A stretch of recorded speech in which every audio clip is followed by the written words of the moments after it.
Your local supermarket has been designed by people who understand your brain better than your GP does. Every step from the car park to the till has been timed, tested and tweaked to lift the number at the bottom of your receipt. And pensioners are the perfect target. Time to browse, loyalty to a single store, and eyesight that struggles with a shelf label. Number 14 exploits a quirk of the human eye that nobody can switch off.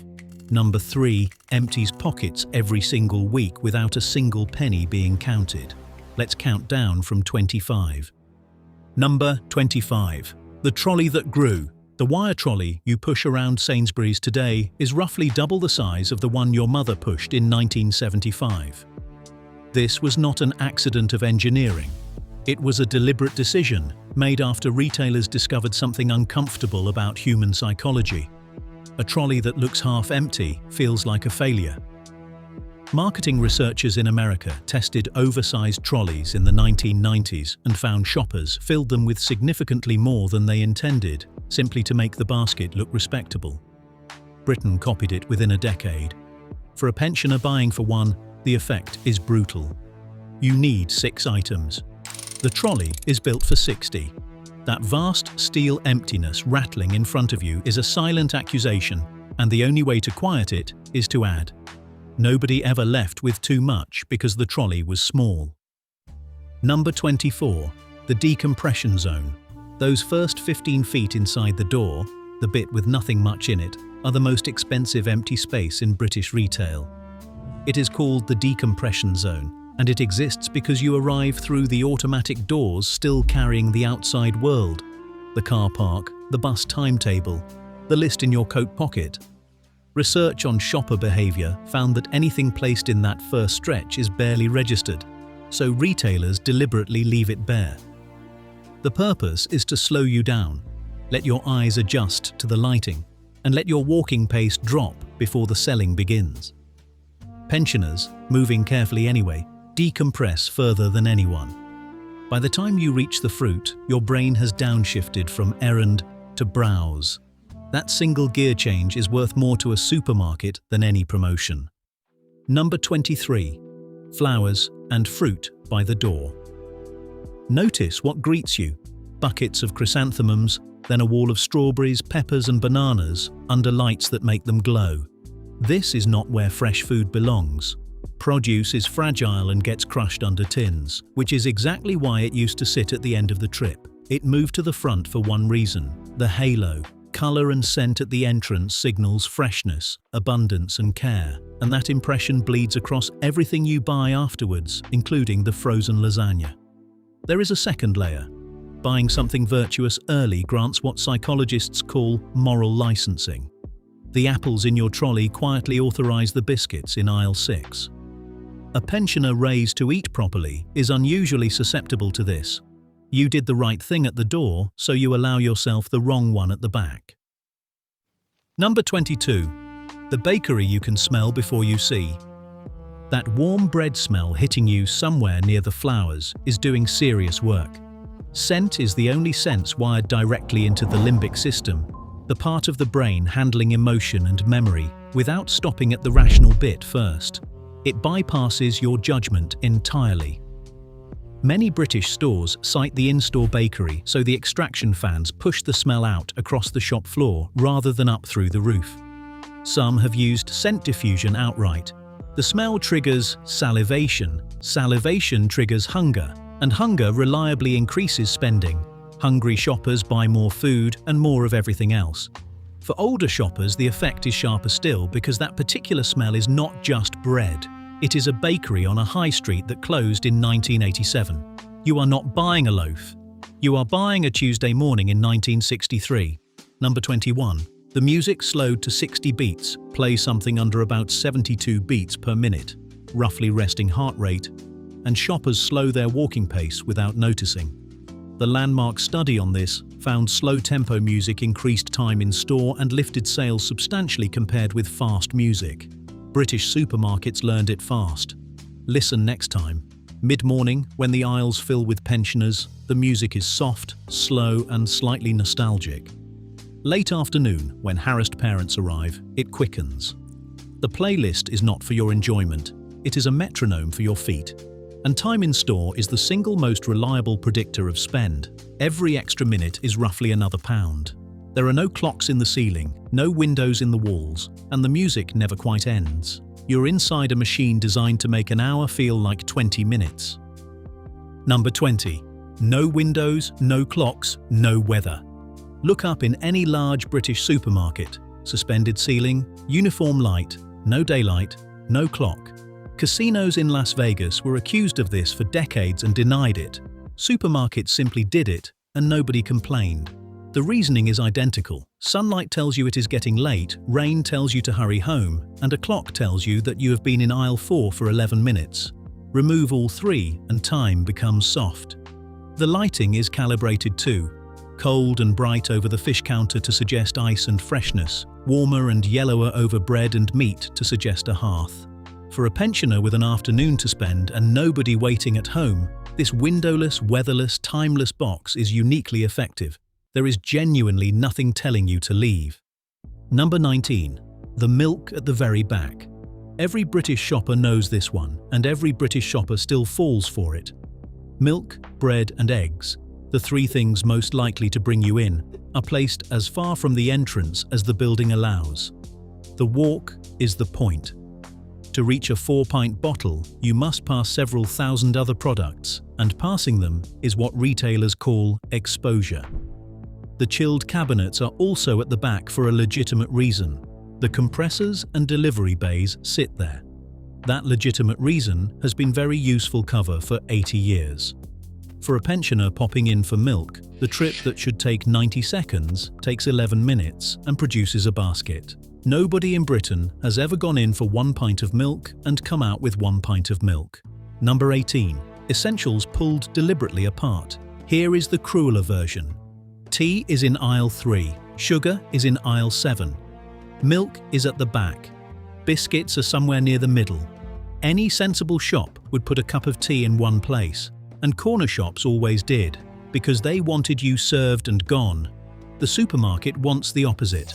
Complementary items are scattered across the maximum possible distance so that assembling one ordinary British ritual requires walking the entire floor plan.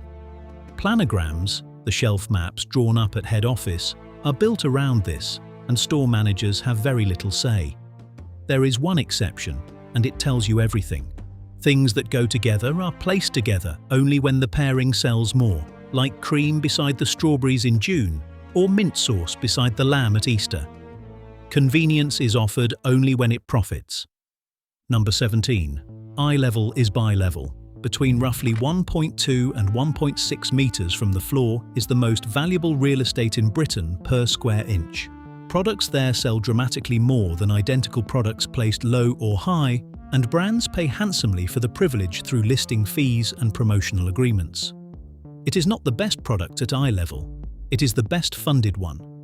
Own brand tins, which are usually cheaper and frequently made in the same factory, are pushed to the bottom shelf or the top. Then there is the second tier, at about a meter, deliberately set at a child's eye level, stocked with cereals featuring cartoon animals whose eyes have been angled downward to meet a child's gaze. That is documented, tested, and real. What is at your eye level was decided in an office, not by a shopkeeper who knew your name. Number 16. The bottom shelf tax. Now the part that lands squarely on pensioners.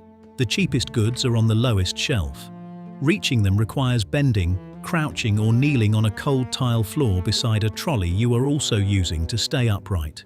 If you have a hip, a knee, a bad back or simply 78 years of wear, that bend is not free, it costs pain. So you take the tin at eye level instead, and the tin at eye level costs 30 or 40 pence more. Do that across a weekly shop and the arithmetic is genuinely disturbing. Nobody wrote a memo proposing this. It simply emerged from a layout designed around an imaginary shopper who is 5'9", in a hurry and in perfect health. The people who most need the cheap tin are the people least able to reach it. Number 15. The gondola end. That display at the end of the aisle, the stacked pyramid with the big card, is called a gondola end, and it is the single most persuasive object in the shop. Studies consistently find that moving a product to an aisle end multiplies its sales several times over. with no price change whatsoever.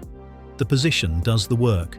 But here is the trick nobody spots. Shoppers overwhelmingly assume gondola ends are promotions. Very often, they are not. They are simply prominent placement, bought and paid for by a supplier, sometimes at full price or higher than the same item in its normal home 12 feet away. The card says £3 in enormous letters. It never says was £4. Your brain supplies the word offer free of charge, and the supermarket has never once had to lie. Number 14. The 99 pence eye. £2.99 is not £2.99. To your brain, it is £2 and something. This is the left digit effect, and it is one of the most replicated findings in consumer psychology. We read prices left to right, and the leftmost digit is anchored before the rest of the number arrives. The saving is a penny. The perceived saving is £1. It has been running in Britain since the 1870s, when it began partly as a device to force shop assistants to open the till and record the sale. It survived because it works. Supermarkets have refined it further. Prices ending in 9 signal value, prices ending in 5 or 0 signal quality, and the reduced tickets use different colours and fonts entirely. None of this is hidden. It is simply invisible, which is far more effective. Number 13. Was £4, now £2. Here is where it stops being clever and starts being questionable. Anchoring means the first number you see sets the frame for every number after it. Show someone £4 and then £2, and £2 feels like a triumph, even if £2 was the ordinary price for 11 months of the year. Britain has formed here. The Office of Fair Trading and later the Competition and Markets Authority repeatedly investigated supermarket pricing practices, and the industry has faced sustained criticism over reference prices that existed only briefly in a handful of stores at a time nobody was shopping. Rules were tightened, the technique adapted. The version you see now is subtler. Shelf-edge labels crowded with comparisons, half-price tickets on items that were never sold at the full price in any meaningful volume. The £4 was theatre, the £2 was always the plan. Number 12. The multi-buy that cost you more. 3 for 2. Buy 1, get 1 free. 2 for £5. The offer is real. The question is whether you wanted 3. Multi-buys work by shifting the decision from "do I need this?" to "how many should I take?" And once your brain is answering the second question, it has silently conceded the first. For a pensioner shopping for 1, this is close to a trap. 3 loaves for the price of 2 is not a saving if 1 goes to the birds and 1 goes in the bin. Britain throws away millions of tons of household food every year, and campaigners have argued for 2 decades that multi-buy promotions are a direct contributor. There is also the sting in the tail. The 2 for £5 is regularly more expensive per unit than the single item on the shelf below. Look, it happens constantly. Number 11. The unit price you cannot read. By law, that little price per 100 grams or per litre must be on the shelf edge label. It is the one number that cannot lie to you. The number that reveals the big box is worse value than the small one. So look at how it is presented. Tiny, low contrast, often in a corner, sometimes in different units on adjacent products. So one lists per 100 grams and its neighbour lists per kilogram. And comparing them requires mental arithmetic while holding a basket. Which? Campaigned on this for years, and the CMA found unit pricing across British supermarkets to be inconsistent, hard to read, and in places simply missing. For anyone with reduced eyesight, which is to say most people over 75, the one legally required piece of honest information in the entire building has been rendered functionally invisible. Number 10. Shrinkflation. The price stayed the same. The packet did not. Chocolate bars, crisp packets, tins of beans, toilet rolls, kitchen roll, biscuit packs, which has tracked hundreds of British products that quietly lost weight while holding their price, which is a price rise in disguise. It works because we remember prices and we do not remember grams. Nobody has ever known what a jar of coffee weighs. We know it costs about £4. So the jar develops a deeper dimple in the base, the roll gets fewer sheets, the bar loses a chunk, and the number on the ticket never moves. For pensioners, this is especially corrosive because the mental price list you carry, built over 60 years of shopping, is being invalidated without notice. You are not imagining it. The packet really is smaller than it was. Number 9. The loyalty card 2-tier price. This is the big one, and it arrived recently enough that many people have not adjusted. Club card prices, nectar prices. The shelf now shows 2 numbers, one for members, one for everyone else. The framing says loyal customers get a discount. Look at it from the other direction and the picture changes. Everybody else pays a penalty. Which investigated and raised serious concerns about how these dual prices are presented and whether the higher figure is a genuine reference price. The CMA has examined the practice. And who pays the penalty? People without a smartphone. People who never signed up. People who cannot see the small print explaining that the big yellow number requires an app, which is, disproportionately, pensioners. The cheapest price in the shop is now gated behind a device many shoppers over 80 do not own. Number 8. The decoy in the middle. Look at any own brand range. Everyday value at the bottom, the standard own brand in the middle, finest or taste the difference at the top. This is not 3 products. It is 1 product and 2 arguments. The bottom tier is deliberately unappealing. Plain packaging, dull typography, sometimes genuinely worse. And its job is not to sell. Its job is to make the middle look sensible. The top tier's job is identical from the other direction. Behavioral economists call this the compromise effect. Given 3 options, most people take the middle one, and the middle can be moved wherever the retailer likes by adjusting the 2 around it. It is one of the most robust findings in the field. You feel you made a considered choice between 3 things. You chose the thing you were always going to choose. Number 7. The yellow sticker theatre, reduced to clear. The most emotionally charged label in British retail, and one that speaks directly to a generation raised on rationing, where letting food go to waste was close to a moral failing. There is real value in the yellow sticker. The reductions are genuine, and staff genuinely need to clear stock before the date. But watch what it does. It creates urgency, scarcity and competition all at once, and it collapses your decision-making window to about 4 seconds. Shoppers who would never buy a fish pie buy a fish pie because it is £1.20 and it is now or never. Stores time the markdowns, and regulars learn the hours. The trick is not the discount. The trick is that a whole visit reorganizes itself around a bargain hunt, and bargain hunters stay longer and buy more. Number 6. The meal deal that isn't. The classic British lunch.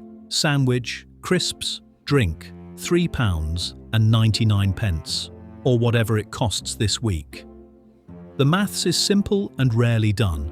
If you wanted only the sandwich, it might be £2.75 alone. So for £1.24 more, you receive crisps and a drink you did not want, and your brain records this as a saving of several pounds rather than a spend of £1.24.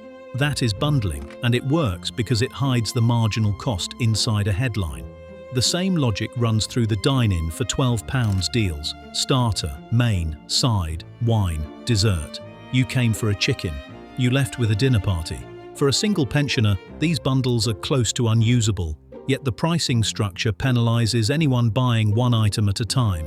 The system is built for households of 4 and quietly overcharges everyone else. Number 5. The Great Reset. Every so often you walk in and everything has moved. The tinned soup is where the cereal was. The tea has vanished entirely. Staff are apologetic and vague. Shoppers assume this is refurbishment or a mistake. It is neither.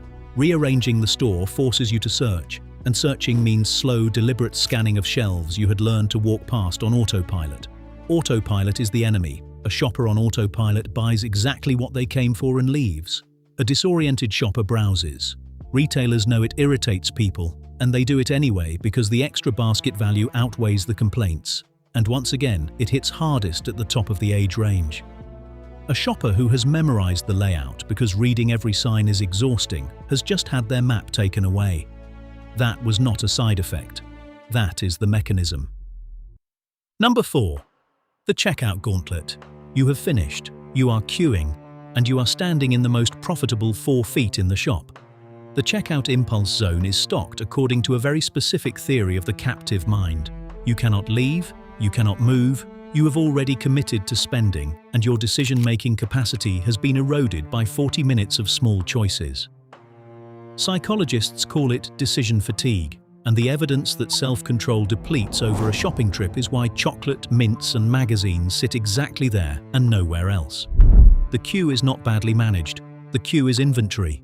Britain legislated to remove sweets from checkouts near children, a tacit admission by everyone involved that the placement works. Nobody legislated for the 80-year-old who buys a bar of dairy milk every single week because it has been at hand height since 1974. Number 3. The vanishing money. Here is the one that costs the most and shows up on no receipt. Cash hurts. Handing over a £10 note and receiving change activates what researchers call the pain of paying, a real, measurable reluctance that acts as a brake. Contactless removes it. Tap, beep, done. Nothing left your hand. Studies going back decades consistently find people spend more when paying by card than by cash, and contactless compounds it because there is no PIN, no pause, no moment of confirmation. Self-checkout adds another layer. No cashier watching, no small social friction, no human who might notice you are buying 3 bottles of sherry. A generation that budgeted in envelopes and knew to the penny what was in the purse has been moved, in 15 years, onto a payment system engineered to make money feel like nothing at all. Number 2. The app that knows you. Every scan of that loyalty card writes a line in a file. Tesco's club card data operation became so valuable that the analytics firm behind it was eventually bought outright, and the industry has spent 30 years learning that supermarket data is worth more than supermarket margins. The system knows what you buy, when, how often, what you stopped buying, and roughly what happened in your life when you stopped. The personalized offers that arrive are not gifts. They are calculated interventions, discounts on things you were wavering about, price to pull you back, and full price on the things you will buy regardless. Coupons are targeted with precision that would have seemed like science fiction to the grocer who once wrote your order in a ledger. He knew you too. The difference is, he was not optimizing you. Number 1. The trick that isn't a trick. And at number 1, the most powerful force in the building, which no marketing department invented, and none can quite bring themselves to discuss. Loneliness. Millions of older people in Britain go days without a conversation, and charities have spent years documenting how many say the television is their main company, so the supermarket becomes the trip, the reason to put a coat on, the place where somebody says good morning, asks about the weather, calls you love.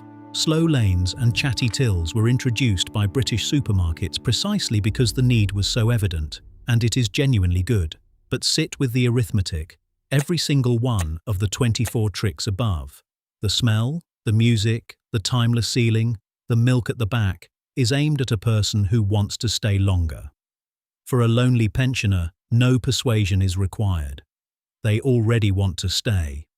The most effective retail environment ever built has been aimed unintentionally but relentlessly at the people with the least money and the most time. None of this is illegal. Almost none of it is even hidden. It simply relies on you not looking. So look, at the bottom shelf, at the unit price, at the receipt. Tell me in the comments which one you had already spotted and which one made you groan. And if there's a pensioner in your life doing their shop alone this week, go with them. It's the one trick that works in your favor.